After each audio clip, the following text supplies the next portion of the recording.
दादी के हाथों का जादू और खुशबू से महकता घर, माँ की मुस्कुराहट और खाने की सुगंध। MDH गरम मसाला, क्योंकि हर रिश्ता है स्वाद से जुड़ा।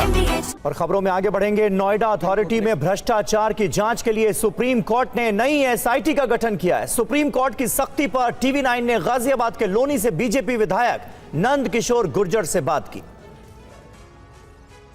कहा है कि एक तो SIT के द्वारा जांच कराई जानी चाहिए।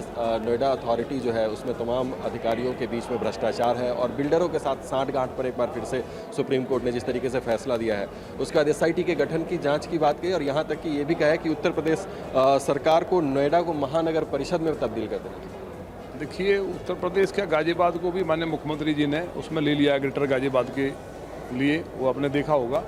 और जांच होनी चाहिए। माननीय योगी जी की सरकार में एक भी भ्रष्टाचारी बचेगा नहीं। वो जो आदेश हुए हैं पूर्व की गवर्नमेंट्स के लिए हुए हैं, जो अधिकारियों ने किया है, चाहे कोई भी है, कितना ही खास रहा हो, मैं इस आवाज़ को हमेशा उठाता रहा हूँ भ्रष्टाचार के खिलाफ कि जो अधिकारी गलत कर रहे हैं, जो समाजवादी पार्टी के एजेंट बन के पुरानी सरकार के पैटर्न पे काम कर रहे हैं, उनके खिलाफ कार्रवाई हो। और ये जनता के साथ बहुत बड़ा उनके जो संपत्ति है उस पर डाका है, ये भी एक तरह का राष्ट्रद्रोह है।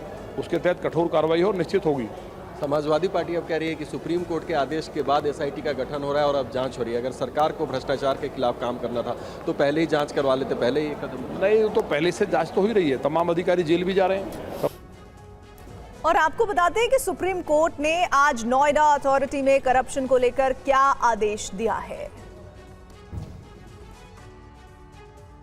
नोएडा अथॉरिटी के अधिकारियों पर भ्रष्टाचार के मामले में सुप्रीम कोर्ट ने सख्ती दिखाई है। सुप्रीम कोर्ट ने अथॉरिटी के अधिकारियों के भ्रष्टाचार और बिल्डरों से साठगांठ पर नाराजगी जाहिर की है। इस मामले में सुप्रीम कोर्ट ने SIT जांच के आदेश दिए हैं। सुप्रीम कोर्ट ने कहा कि SIT ने पाया कि किसानों को ज्यादा मुआवजा दिया गया है, भ्रष्ट अधिकारियों और बिल्डरों की साठगांठ से ज्यादा मुआवजा दिया गया। इस मामले में यूपी सरकार को भी निर्देश दिए गए हैं। कोर्ट ने कहा है SIT की रिपोर्ट मंत्री परिषद के सामने पेश करे। नोएडा अथॉरिटी को महानगर परिषद में बदला जाए। अधिकारियों की संपत्ति की फॉरेंसिक जांच जरूरी है। सुप्रीम कोर्ट ने एक्शन लेते हुए नए सिरे से जांच के लिए नई SIT का गठन किया है। समिति में 3 IPS फॉरेंसिक W के अफसर जरूरी है। मुख्य सतर्कता अधिकारी की नियुक्ति के निर्देश भी दिए गए हैं। तो नागरिक सलाहकार बोर्ड का गठन करने के लिए भी कहा गया है। दादी के हाथों का जादू और खुशबू से महकता घर, माँ की मुस्कुराहट और खाने की सुगंध। MDH गरम मसाला, क्योंकि हर रिश्ता है स्वाद से जुड़ा।